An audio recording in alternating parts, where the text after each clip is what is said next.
మాట్లాడుతున్న వెధవలకి, చవటలకి,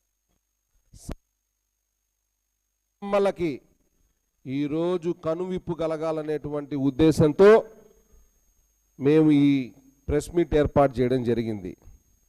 జనసేన పార్టీకి సంబంధించినటువంటి కిరణ్ రాయల్, ఆయన ఆ పార్టీ అవునో కాదు అని మేము చాలాసార్లు చెప్పడం జరిగింది, కానీ వివరణ అయితే రావటంలే. వాళ్ళ కర్మ, పోతే పోనీయండి. నిన్న ఇదే ప్రెస్ క్లబ్లో ప్రెస్ మీట్ ఏర్పాటు చేసి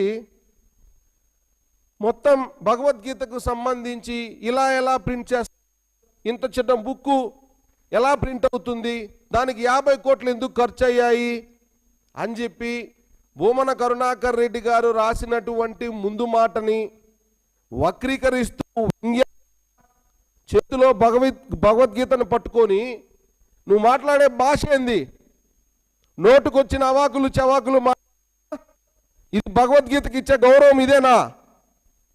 ఈరోజు భగవద్గీత సైజు గురించి మాట్లాడుతున్నారు. ఇది ఒక పెద్ద సైజుతో కూడినటువంటి భగవద్గీత. అదేవిధంగా మరొక భగవద్గీత ఈ విధంగా ఉంది, ఇందులో కూడా అదే సారాంశం ఉంటుంది. ఇది పాకెట్లో సరిపోయేటట్టుగా ఉండేటువంటి భగవద్గీత పుస్తకం.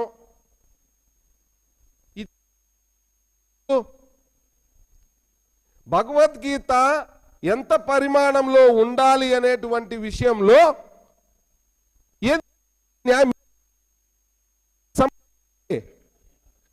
అత్యంత నీచంగా, దారుణంగా రాజకీయాలలో చీడపురుగుల్లాగా తయారయ్యి మీరు మాట్లాడేటువంటి మాటల వల్ల హిందూ మనోభావాలు ఏ విధంగా దెబ్బతింటున్నాయో మీకు అర్థమవుతుందా? కరుణాకర్ రెడ్డి గారు రాసినటువంటి మాటలు మడమ తిప్పని, మాట తప్పని మహాయోధులు, నాయకులు అనేటువంటి పదాలను వాడారు. అసలు గీత సారాంశంలో ఏముంది?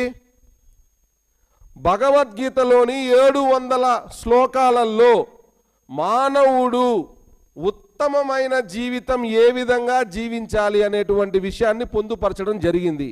ఆ విధంగా ఈ భగవద్గీత అనుసారము ఉత్తమంగా ఉన్నటువంటి వ్యక్తులు దీని నుంచి ఇన్స్పైర్ అయ్యారనేటువంటి ఆలోచనతోనే ఆయన ముందు మాటలో దాన్ని పొందుపరిచారు. ఏంది దీంట్లో మీకు వచ్చిన సమస్య?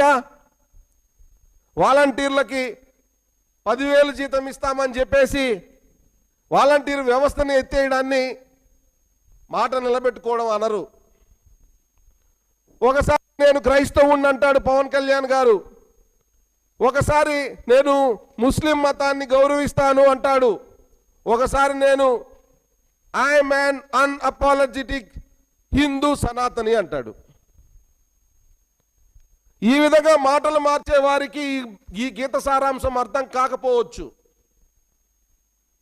కానీ కరుణాకర్ రెడ్డి గారు అన్నటువంటి మాటలు మీరు ఎవరిని ఉద్దేశించి అని ఉంటారని అనుకున్నారో వారైతే ఖచ్చితంగా భగవద్గీతని ఖచ్చితంగా ఫాలో అయ్యేవారు కాబట్టే ఈరోజు వాళ్ళ యొక్క కీర్తి పతాక స్థాయిలోకి వెళ్ళడం జరిగిందనేటువంటి విషయాన్ని మీరు గుర్తుంచుకోవాలి.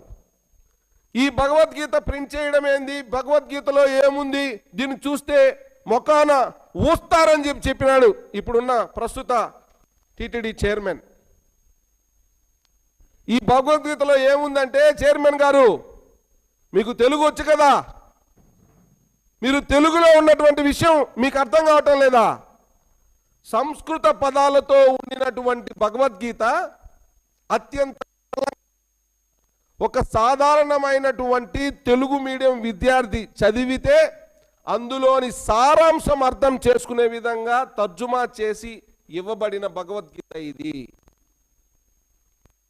ఈ భగవద్గీతని మీరు ప్రింట్ చేసుకున్నారు, మీకేం అధికారం ఉంది, మీరు ఎలా పంచుతారు అని అంటున్నారు. బుక్ 36 పేజ్ నెంబర్ 13-14లో మన టిటిడి ట్రస్ట్ బోర్డు తీసుకున్నటువంటి నిర్ణయాల్లో భాగంగా రూల్ బుక్ 36 పేజ్ 13-14లో మతపరమైన క్రమశిక్షణ మరియు నైతిక విలువలు, హిందూ ధర్మం యొక్క మూల సూత్రాలు, భారతదేశంలో హిందూ జీవన విధానంపై విశ్వాసం పెంచడం అనేటువంటి అంశం కూడా ఉంది. పాఠశాలల్లో నైతిక మరియు మతపరమైన బోధనలు తరగతులు నిర్వహించవచ్చు. ఇవన్నీ కూడా ఉపన్యాసాలు మరియు ధర్మ బోధనలు ఏర్పాటు చేయడం, ధర్మ ప్రచారకులు మరియు ఆచార్యులకు శిక్షణ ఇవ్వడం, ప్రతిరోజు పారాయణం చేసేందుకు సరళమైన ప్రార్థనలు, హిందూ ధర్మం యొక్క మౌలిక సూత్రాలను